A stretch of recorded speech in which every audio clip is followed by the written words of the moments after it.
Right, good morning everyone, and welcome to London Climate Action Week 2021, and this event, a conversation with Philippe Sands and Tom Burke on rule of law and climate change.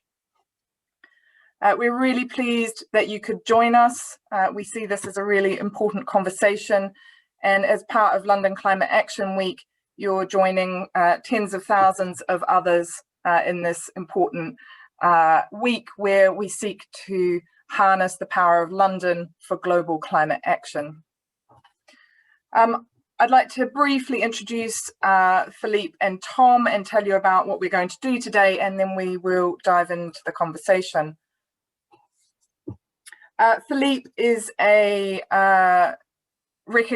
very well recognized, long-standing practitioner and professor in law at UCL and Harvard. He's recently chaired an international panel looking at a definition of ecocide. We'll talk about that as we go through. And Tom Burke is a similarly long-standing environmentalist, practitioner, leader, founder and chair of E3G, Third Generation Environmentalism. And I am Karla Hill, an associate director at E3G and also an environmentalist and lawyer. So the conversation, a safe, livable climate is under threat. Rule of law is under threat in many places. How can these two sets of issues come together, whether they intersect? We're going to explore some of the dimensions of that picture in terms of looking at rule of law and climate, and also then see where we might go. So our purpose really is to get to what is the conversation between different communities engaged with rule of law and climate change, and what does that look like? So that's the destination. The journey has a few different dimensions, and before we move into that conversation, just a few housekeeping notes. You'll see in the chat there some instructions from my colleagues, so have a look there. We will be live tweeting this event.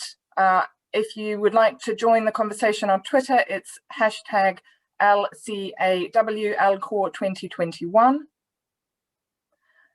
We will also record the event, and it will be available on the E3G YouTube channel now in the live stream. Welcome if you're joining us there, and after the event.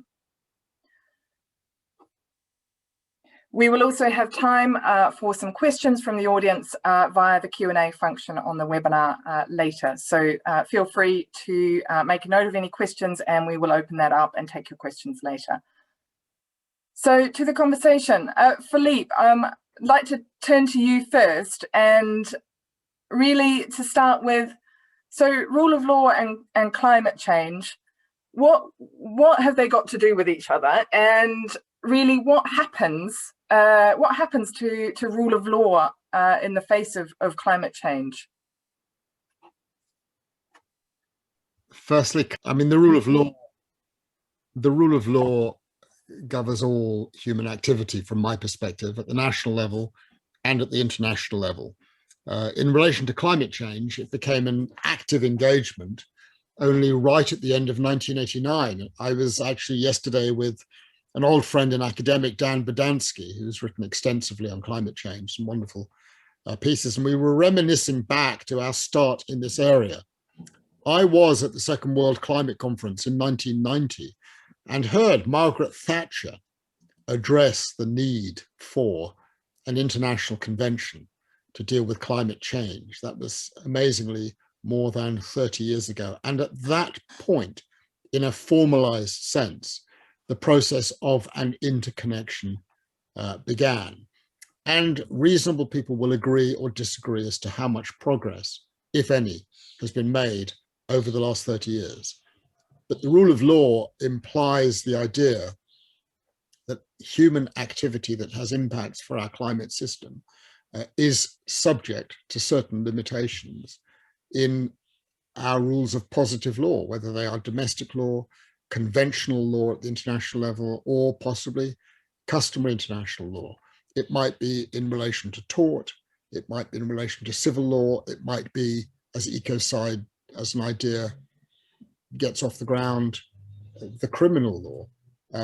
But I don't think anyone today would seriously doubt the proposition that human activity, statal activity, corporate activity, private activity, is subject to constraints imposed by the law at the national and international level.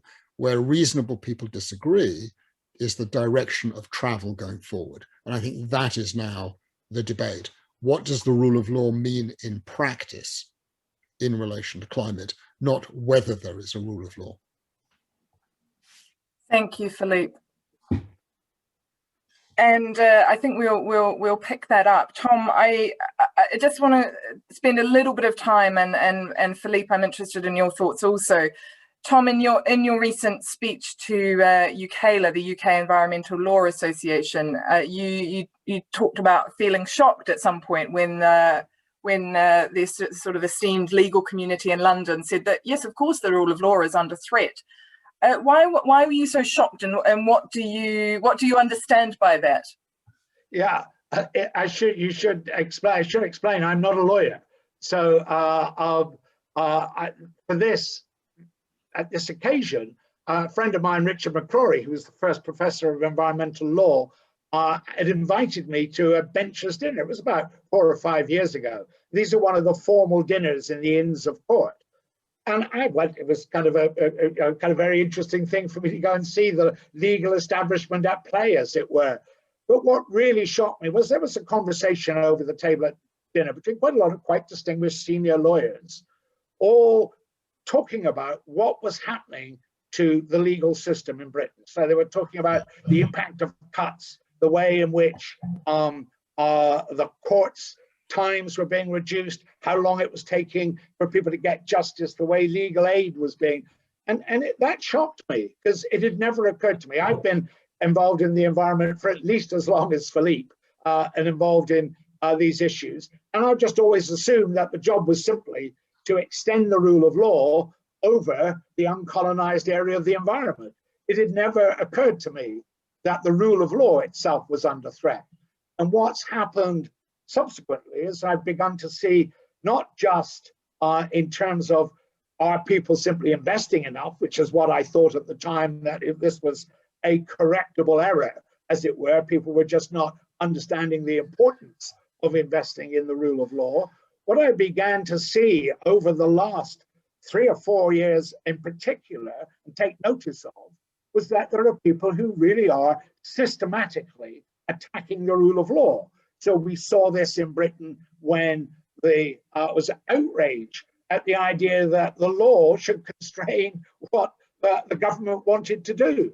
And what really shocked me about that was it was lawyers who seemed to be leading some of the loud voices, accusing judges of being the enemies of the people. So that started to really wind up my concern.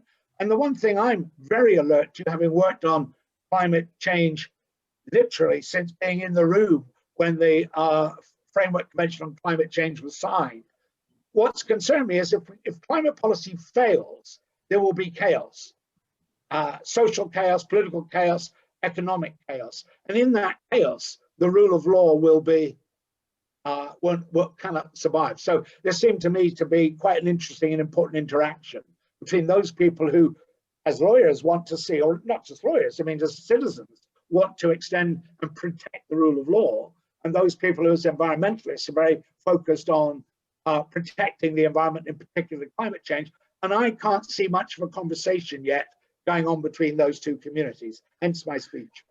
Can I just come in on that, because I just want to reinforce what Tom is saying. I join with those lawyers sitting on the tables of Inner and Middle and other temples who are deeply concerned about what's happening in the United Kingdom. You mentioned the headline in various newspapers, which was spun by 10 Downing Street, enemies of the people, just 3 Court of Appeal judges who were just doing their job and seeking to apply the law to the question of Article 50 of the rules relating to withdrawal from the European Union, nothing more than that.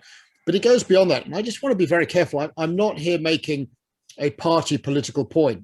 You'll know, Tom, that I was on the front lines back in 2003 when a Labour government waged a wholly illegal war against Iraq. And so what I'm about to say is not party political, but we've never had a government quite like this one, which has been so brazen.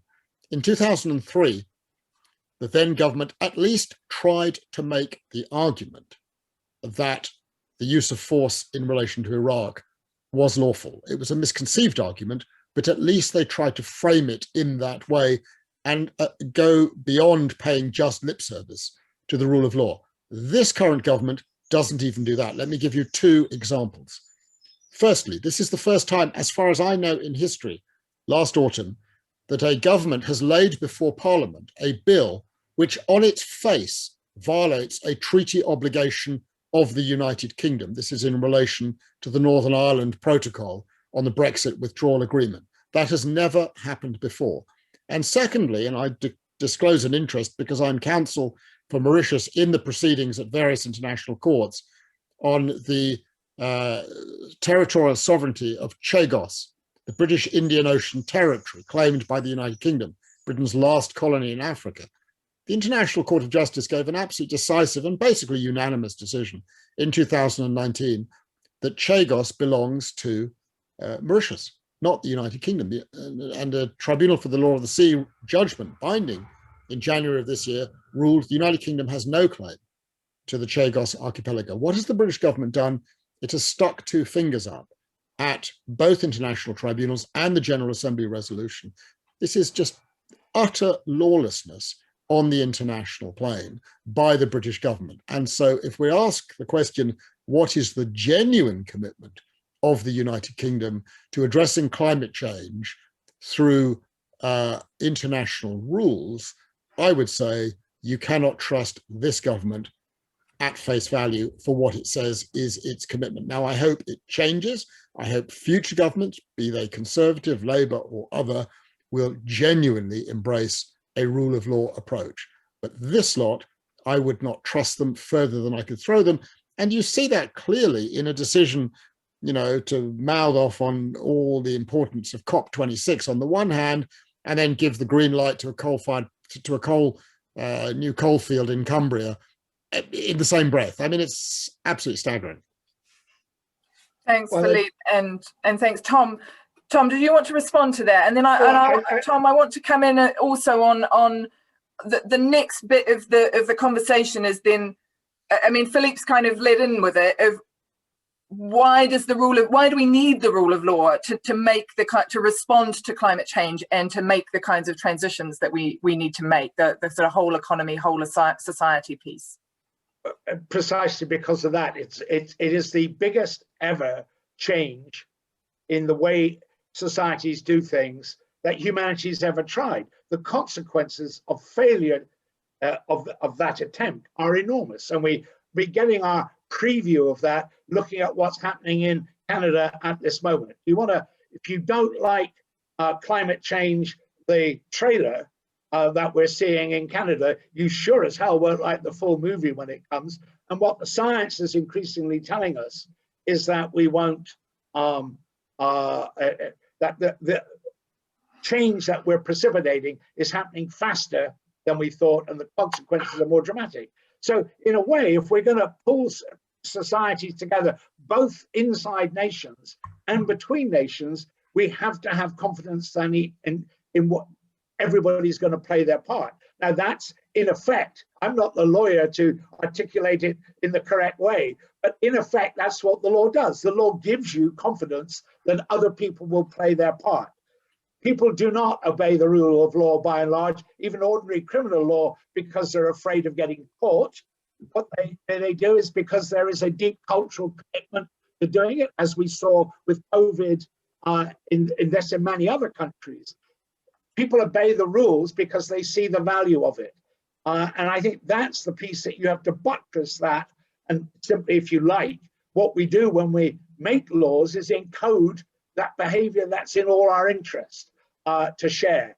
And so the rule of law becomes really important as we try to go through this extraordinary change. We can't have people feeling that, you know, somehow there's one law for leaders or this country and another law for everybody else. So the rule of law becomes central to that extraordinary effort as we change the way in which we go about improving our lives. And if you like, it comes down to a really core human value. It's an argument of the difference between freedom from and freedom to. Climate change is about how you draw the line between one person's freedom to burn all the fossil fuels they want and the rest of us, our freedom from the droughts, fires, tempests, and all the chaos that would be caused by climate policy failure. Now, the law is how we balance between freedom from and freedom to. So it becomes a central part of how we actually tackle climate. Philippe, did you want to add anything there? I mean, it's sort of, I think Tom's kind of extending and adding to the point that you made at the top in terms of rule of law is somehow sort of everything in terms of kind of an ordering effect within human societies. And it sort of goes back to the Mark Carney, climate change is a threat to civilization. It's a threat to rule of law. Well, I mean, if you want to look at the evolution of the rule of law in international relations, because here that is essentially what we're talking about. I mean, like the pandemic that we're currently going through, which is imposing very difficult times for a lot of people, climate change is not a matter that can be addressed by any community or country acting on its own. We're in this together. That's what we've come to understand. So we need international cooperation. The question is, what is the form in which that international cooperation takes place? There is economic cooperation, there is political cooperation, there is diplomatic cooperation, and there is legal cooperation. It's part of the instruments we have available to us, and it is the one that directs certain normative forms of behavior. Our current international legal order dates back to 1945, and essentially a decision that was taken in the summer of 1941 off the coast of Newfoundland by two leaders, Franklin Delano Roosevelt and Winston Churchill, to reconstruct the international order on a rules-based system. And they did it in a document called the Atlantic Charter, which became the basis for what was the United Nations Charter, and which premised international cooperation, not just on diplomatic, political, social, economic means, but legal means. And it created an architecture. And that was the architecture on the basis of which the UN Framework Convention on Climate Change came into being in 1992. So we've got an international legal order, such as it is. It's imperfect, we know that. It's essentially premised on a consensual approach. People have to buy into it, they have to sign off on it. You can't impose popular international will on individual states. They have to sign on to it. And that is the complexity of the situation. And we've seen with climate change, the international rule of law is functioning, but it functions slowly and imperfectly, but it's there. And the Framework Convention and the Kyoto Protocol and the COP are all premised on a recognition, A, that we're in this together, and B, we need rules at the international level to determine how we function. But plainly, it's not enough. And the question is, how do we strengthen those rules? Just to set the historical context in a way, the reason why those two leaders met in Newfoundland or off Newfoundland and saw the importance of that task of creating a rules-based order was because they had experienced the first half of the 20th century and the consequences of that. So there was an enormous political imperative to find a better way to organize relationships between states. However bad the first half of the 20th century was for everybody, I promise you, if climate policy fails, it will be a lot worse for a far greater number of people. So that foundation that was established there, by the way, also was part of the approach that led to the creation of the European Union, as in a sense that there are problems in which you have to pool sovereignty if you're going to solve them. If you're going to pool sovereignty, you have to agree the rules by which you're going to manage that. And that was a very important part of that development. What we've seen increasingly over the last, really over this century, is a real assault on that idea that you somehow are better off if you pool sovereignty. We're all better off if we pool sovereignty. And as Philippe said, you cannot solve the climate problem on your own. And just to emphasize the point he made about the Chagos Islands and the importance of what you do, you can't argue that other people should obey the rule of law when you're not obeying it yourself. And so it weakens Britain's ability to argue for a strengthening of the laws, global laws we have to manage a climate if you're not obeying the laws yourself. And you can't argue very convincingly for obeying international laws when you're actually undermining your own rule of law domestically. So these things fit together. Thanks, Tom.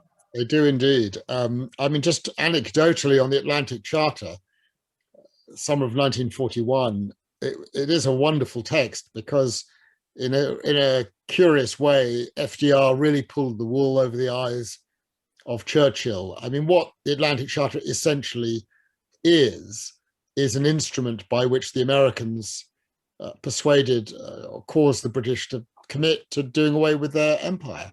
That's really essentially what happened.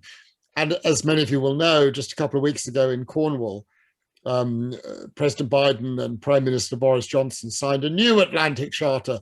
And I think that Biden has pulled the wool over the Brits just as Roosevelt did that back in 1941. And Boris Johnson signed off on a document which is marvelous in terms of its commitment to the rule of law and a multilateral rules-based system, but of course is completely inconsistent with everything that Boris Johnson stands for, including leaving the European Union. The point that Tom makes is absolutely clear. I mean, those words that Boris Johnson has signed on to are already being thrown back in the British government's face around the world. The point that Tom makes is a powerful one. On the one hand, the United Kingdom totally ignores the law of the sea and international law in relation to Chagos, and it points the finger of blame at China in relation to the South China Seas and says, oh, you're not complying with the law of the sea and international law. And the Chinese basically turn around and tell the Brits to fuck off, because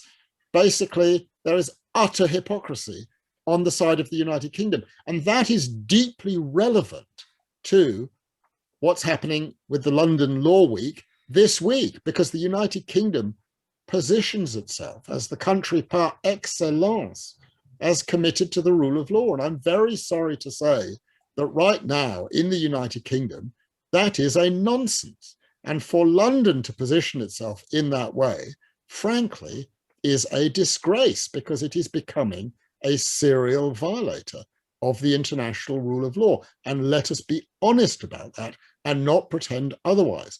There is a terrific legal system with terrific judges and solicitors and barristers.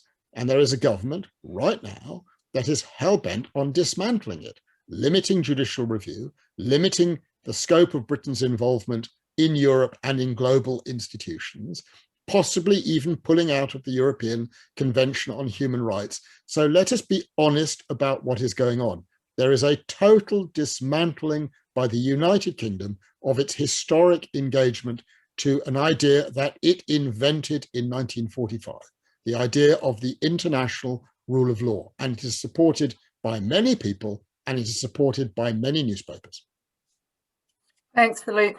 Okay, let's come on and talk about, against that backdrop, what do we do about it? I just want to come back on one point, which is around the kind of this point around, is the way forward to somewhat extend the rule of law to climate and to environment. And Philippe, I want to pick up on the sort of, ecocide and where, you know, you're bringing into the international order kind of proposal for a new legal definition. And I'm really interested just to sort of see where would you fit that in this conversation, one, against that backdrop of kind of a disregard for international rules-based order, but secondly, in relation to climate change, where you're dealing with a global problem of emissions and the kind of shared responsibility, collective responsibility we have to cooperate and to deal with that.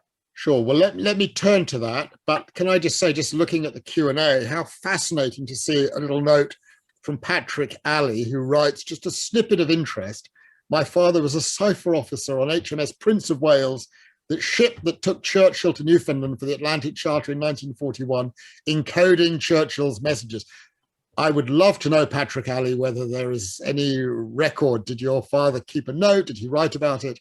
I would love to see that. Was Churchill blissfully ignorant of the disaster into which he had walked in 1941 in terms of the British Empire? Ecocide.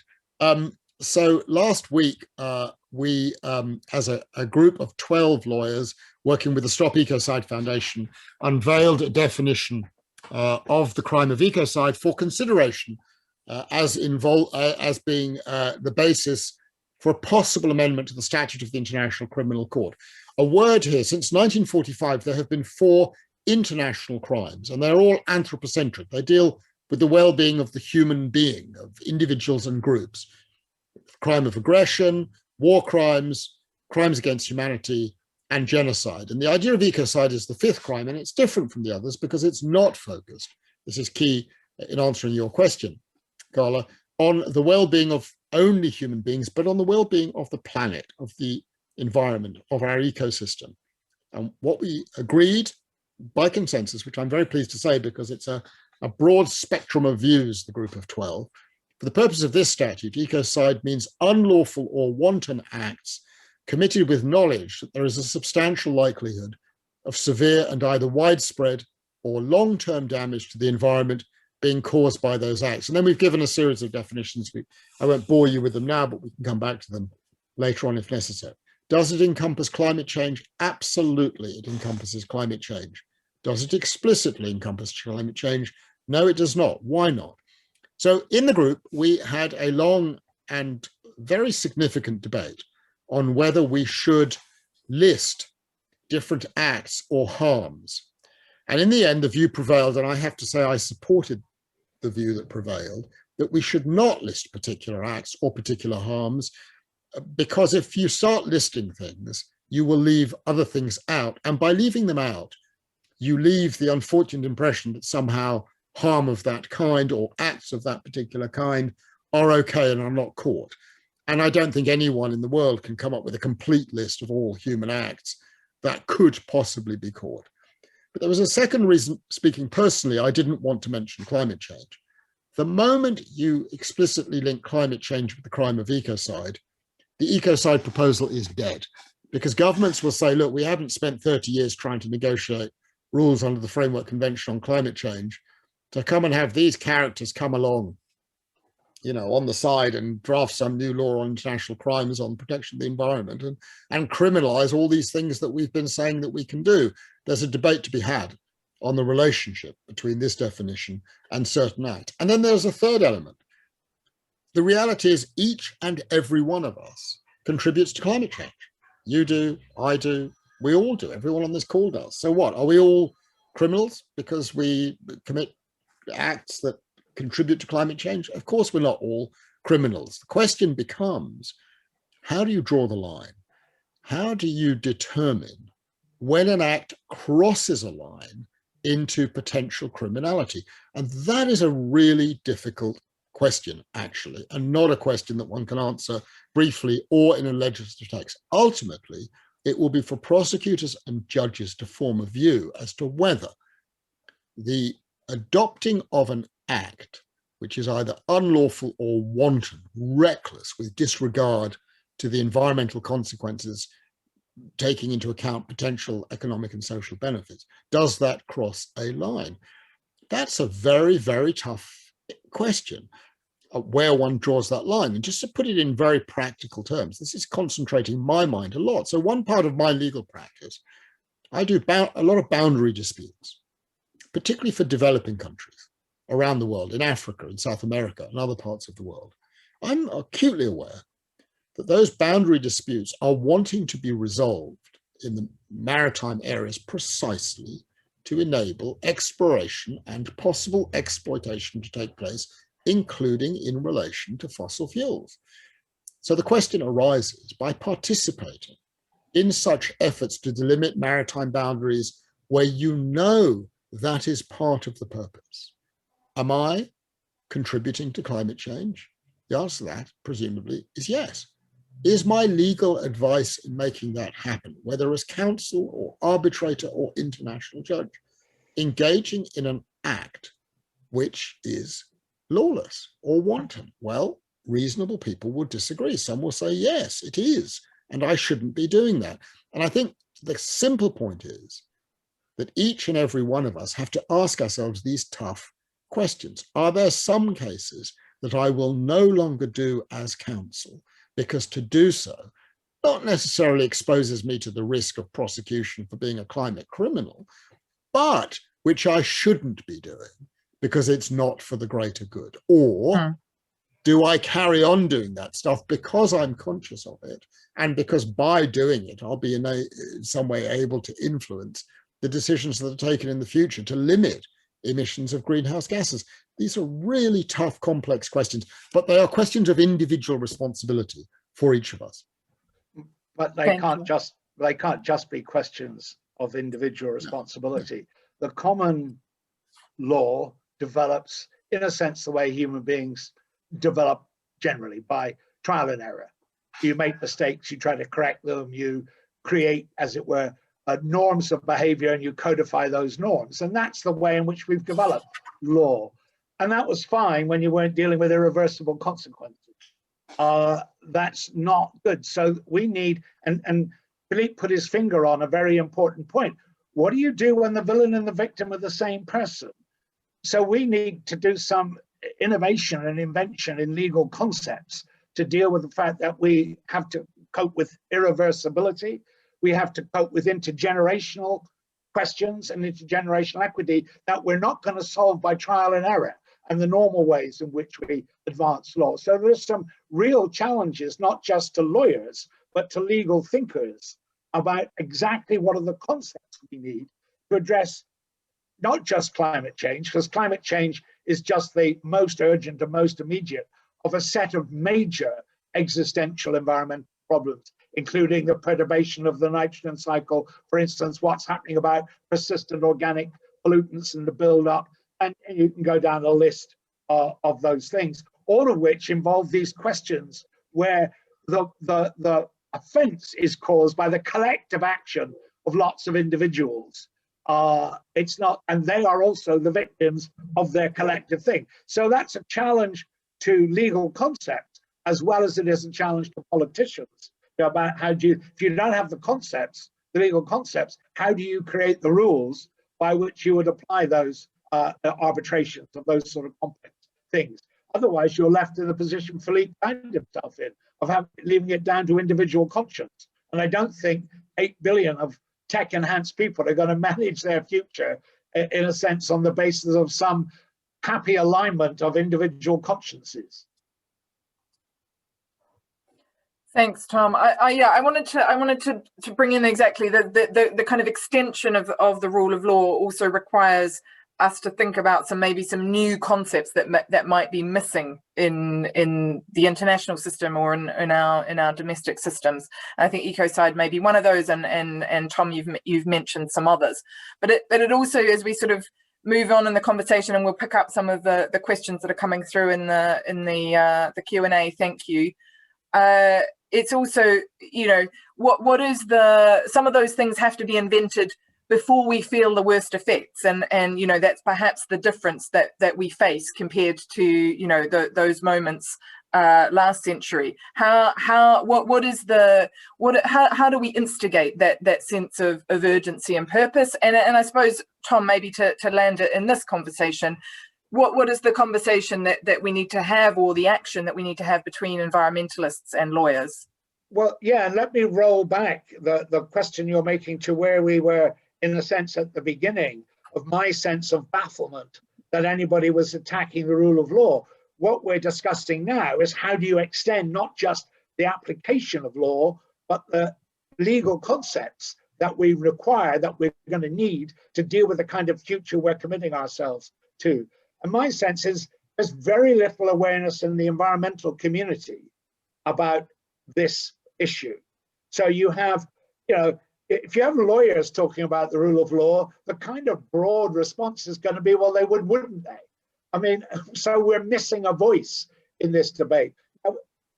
As I pointed out in the speech you referred to, there are 28,000 environmental conservation groups in the United Kingdom. There are 5 million or so members of environmental organizations. That's 5 times as many as all of the political parties put together.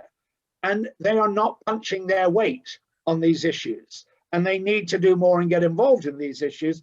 But to some extent, if you don't engage with the existing, as it were, political conventions and conversation on these issues, you shouldn't be surprised when it ignores your issue. So part of what I think we need to have, as well as lawyers beginning to think through their role in this and coming up with concepts, we need environmental organizations, environmentalists, and all the scientists who've driven the climate debate to get much more engaged in saying that we need to support the rule of law in general, because we can't have a better rule of law if at the same time we're undermining our existing rule of law. There's a real challenge here for the environmental community as well as for the legal community. Thanks, Tom.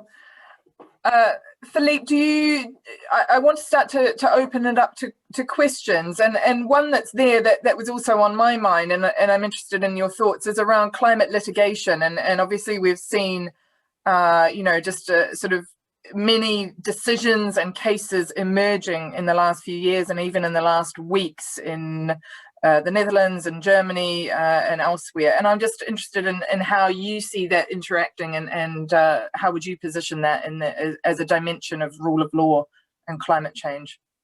I think it's a really important development. I noticed just in conversations with folk who may not be part of that community that is particularly attentive to these issues. I've done a number of interviews on ecocide over the last few months, the idea of ecocide with, newspapers, for example, related to the business community, the Wall Street Journal, Fortune magazine, The Economist, the Financial Times. And it's really interesting. Every single one of them focuses on the climate litigation and judgments of courts. They all say, well, something's obviously happening. And I think this goes into a broader set of issues. What is the function of the law? And here I'm limiting what I say to the international level. I mean, I'm not starry-eyed about the law. When Lemkin invented the concept of genocide, when Lauterpacht invented the concept of crimes against humanity in the summer of 1945, they didn't expect that the adoption of an international legislation criminalizing such acts would suddenly cause people to start behaving themselves better or end mass murder. They knew it wouldn't do that. And environmental litigation and ecocide and climate change litigation is part of the process of changing consciousness. And that change of consciousness then hopefully leads to legislative, executive, and judicial changes. So it's all part of a change that's taking place. Of course, the big question is whether it's being done in time. And many reasonable people, and Tom has made this point, have very serious doubts now. The law follows. The law does not lead, and international law in particular follows. My own view about international law is that it is not responsive to situations until disaster has struck.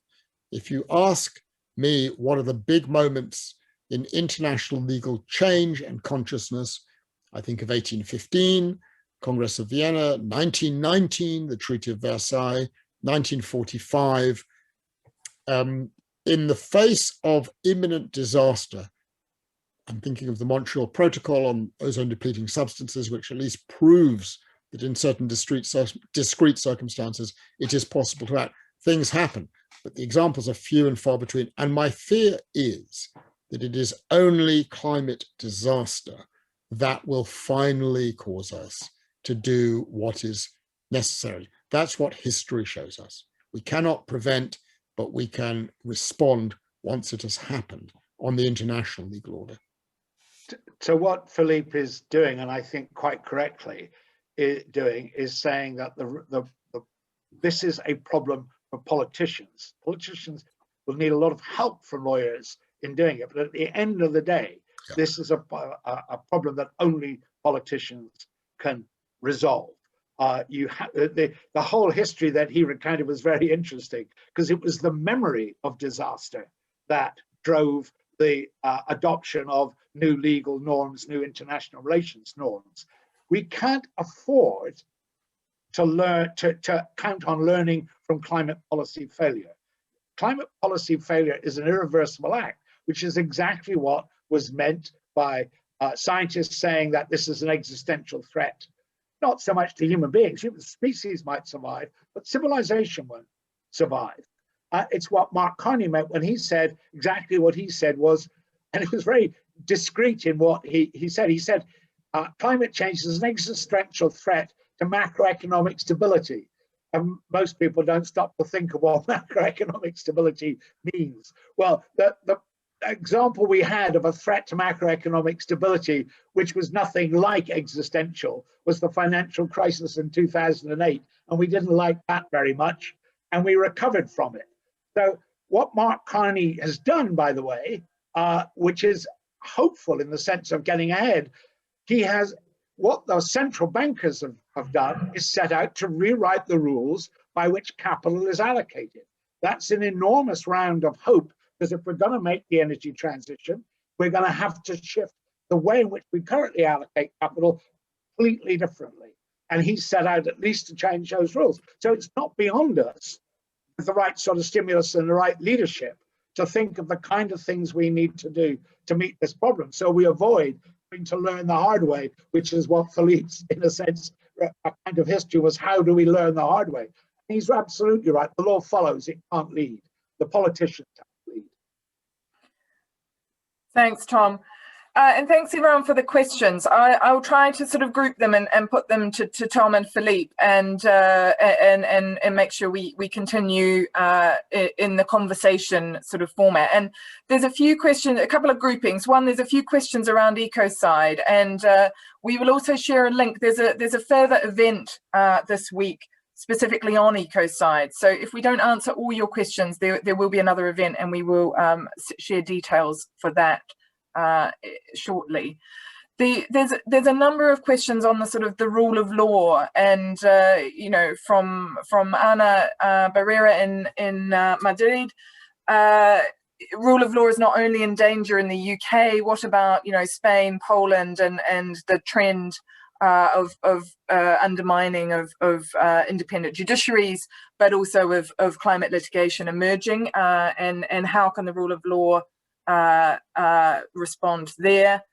Also around the what happens, kind of the erosion of rule of law, I suppose, Philippe, really, when you have so many failures, at what point do you stop having rule of law, and can that be significant enough that you simply fail on that front? And then also in terms of EU respect for international law, a question from Nick Flynn on the EU's persistent non-compliance with the Aarhus Convention. So I'll stop there, and Philippe and Tom, please respond, and we'll do another group in a moment. Tom, do you want to run first? I've just gone on, so I'll try and remember. You'll have to remind me of all of the bits in that. The thing I said earlier in the conversation, I repeat, the rule of law is not a rule of text. That's the administration of the law. The rule of law is a function of the extent to which a society believes there are rules that everybody will follow, and that therefore you can expect everybody else to do their part, and therefore it's fair. And so if you attack, there are gross ways to attack the rule of law. Literally, you can do what has happened, as one of the questioners pointed out, in some countries. You can literally throw out your existing judges and only appoint people you like to the judiciary. You can corrupt the rule of law in that way. But there are much subtler ways in which you can do it. If what you do is you don't fund your legal system to the extent that people then spend a very long time waiting to be declared innocent by a jury, or you don't fund legal aid so that only rich people can get access to justice enough, then you're undermining the rule of law. Now, what's clear to me is there are some political instincts that understand very well they're not going to succeed in attacking directly the rule of law in a lot of the, for instance, G7 countries, but they can achieve the same effect by taking away the ability of the law to deliver certainty of outcome and justice to people. And so I think we're seeing an increasing amount of that stealth attack on the rule of law, some of which is simply neglect, but some of which is malign. And I think we have to be very alert to the signs of this, because it is, at the end of the day, the rule of law is a web of expectations. So it's like an ecosystem. You know, you can damage the ecosystem to the point at which it collapses, and you don't necessarily always know that you're doing that damage. That web of expectations is what allows us, as it were, to protect our freedom from things that will damage our interests. And we've got to protect that web. And I wish, as I said, I wish environmentalists had a better understanding of that ecosystem that at least matched their understanding of natural ecosystems. Thanks, Tom. There's Philippe. I don't know if you want to add anything there, but I might move us on to another question on sort of the international and national play, and is what we really need, especially now we have Paris, a greater practical action and national response. So in other words, a kind of an implementation and a response to what is in place at the international level. I mean, the big issue, I think, really putting this in its broader context, is what is the genuine willingness of different countries around the world to engage with legal developments at the international level. I've touched on the historic place of the United Kingdom and the United States. And what we've seen recently is Make America Great Again and Brexit are essentially about a retreat from the idea of an international rule of law, an international legislative agenda, including, frankly, for climate change, because that's just part of the general order. But if we move beyond those two countries, I mean, the United Kingdom is now in effect a bit part player internationally, and even more so having withdrawn from the European Union, really doesn't matter very much anymore. The United States remains extremely important. And the current administration has sought to re-engage, but there's a very big question with Mr. Trump waiting in the wings.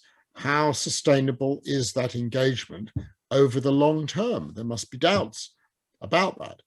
But looking beyond, we of course must look at very significant countries like Brazil, India, China, South Africa, and many others. And of course, their own situation is extremely complex.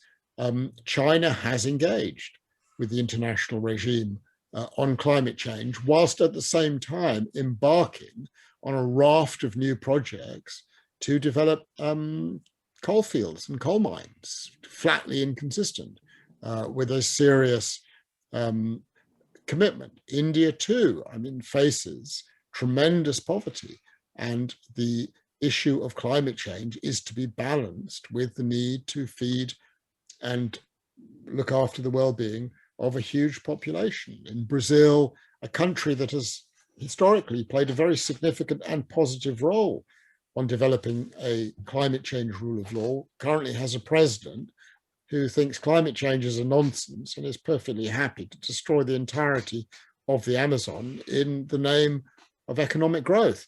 So I must say, it looks pretty problematic, I would say, and the prospects for real change do not appear to me to be imminently on the horizon. And I must say, having lived through the climate change negotiations and watched what's happened subsequently since 1992, I'm not hugely optimistic that COP26 is going to produce any sort of a breakthrough. What will produce a breakthrough is death on an industrial scale, frankly. And short of that, it will be incremental and it will not get to the heart of the issue. Tom, before you come in on that, I want to bring us just for sort of a final round and pick up a couple of questions that are in the chat. And then I think what we've sort of said in a sort of one of the threads has been creating a better conversation between environmentalists and rule of and lawyers and around an understanding around rule of law. There are a couple of questions I'll mention, and then it would be great just to have a final word from both of you on those. The one around the Energy Charter Treaty and is an appeal by civil society for repeal of the Charter Treaty or aspects of it consistent with rule of law, and how do you see that as an engagement by civil society with law?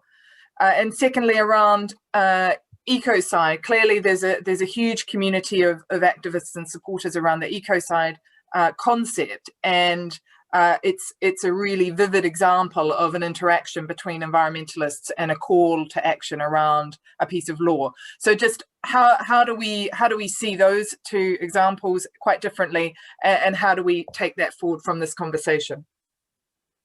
Great. I'll deal with the first of those and leave Philippe to the second, but I want to start with where he ended up, because I'm often asked whether I'm optimistic about the future, and what I say is optimism is a function of your temperament, not your analysis. And I think it's always good to have the kind of analysis that Philippe gave as a starting point, and then engage your optimism in figuring out how you move on from there.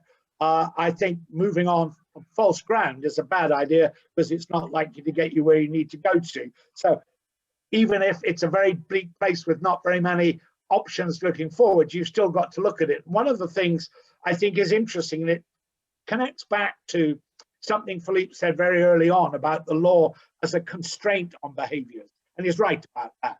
But actually what you've got to count into on climate change is there are an enormous amount of opportunity seekers out there who are seeking, actually not for reasons to do with a grand vision of what should or shouldn't be happening, but because actually since Paris, the balance of dynamic has shifted much more away from how do you constrain the economy into not using carbon, into how do you take the opportunities of using carbon, of not using carbon. And at the end of the day, human beings better pursuing opportunities than they are at obeying constraints. So, I mean, I'm optimistic in that sort of sense.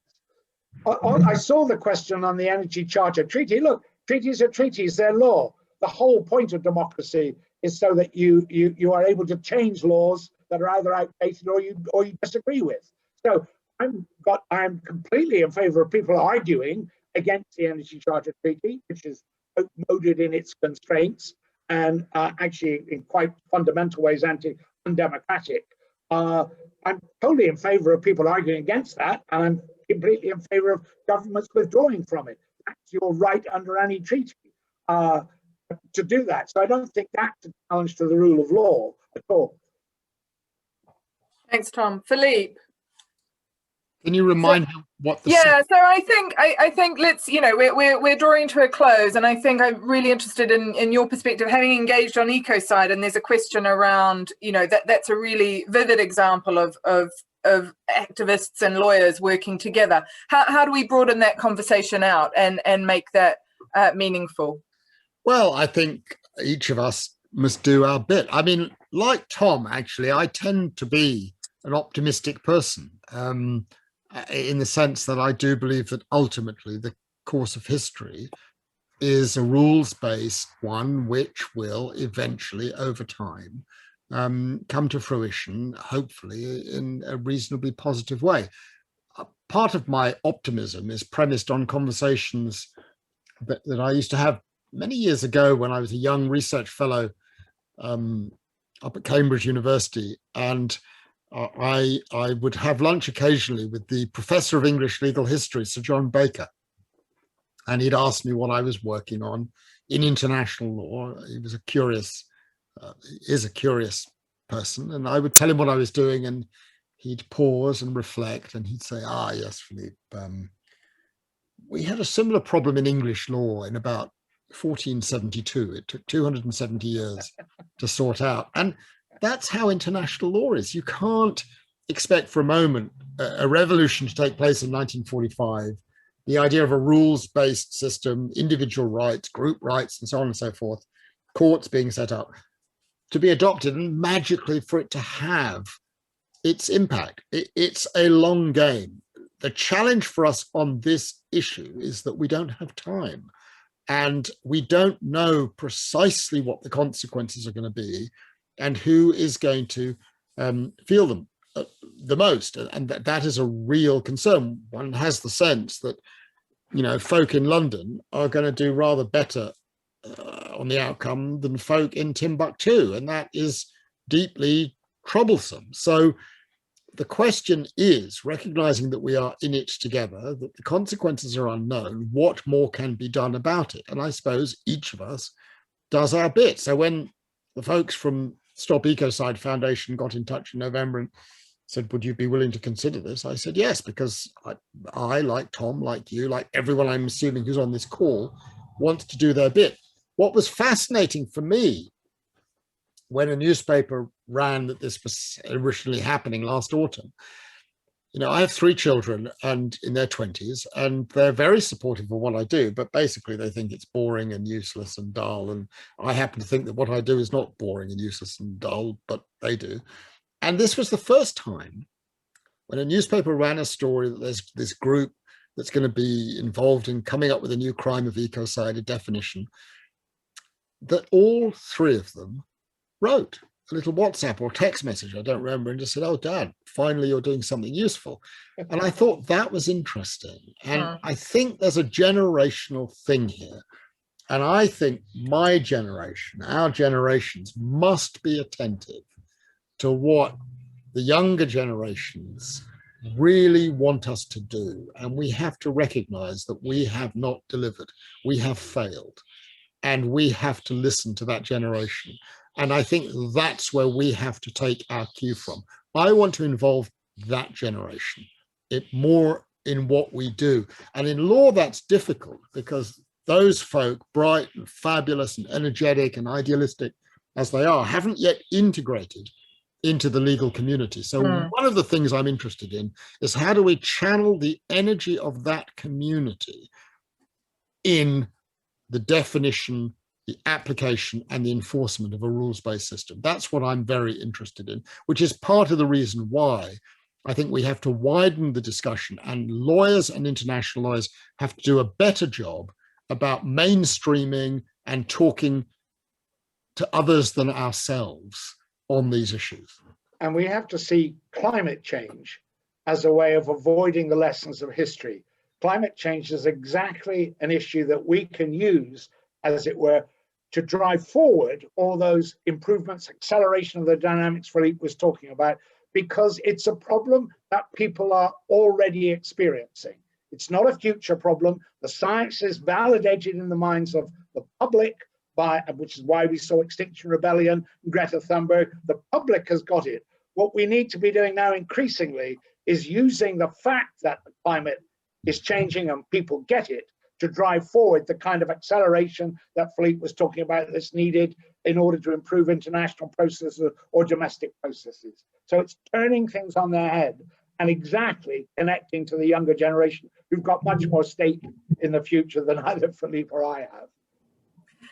Thank you, Tom and Philippe. We'll draw it to a close. Thanks for everyone who joined, and we'll leave it at that we really need to to continue this conversation in an accelerated and broadened format. And at E3G we will certainly be doing that, and we'd love to continue to work with you, Philippe, and with many of you on the line. Thank you very, very much to the speakers, to everyone who participated, and look forward to the next conversation.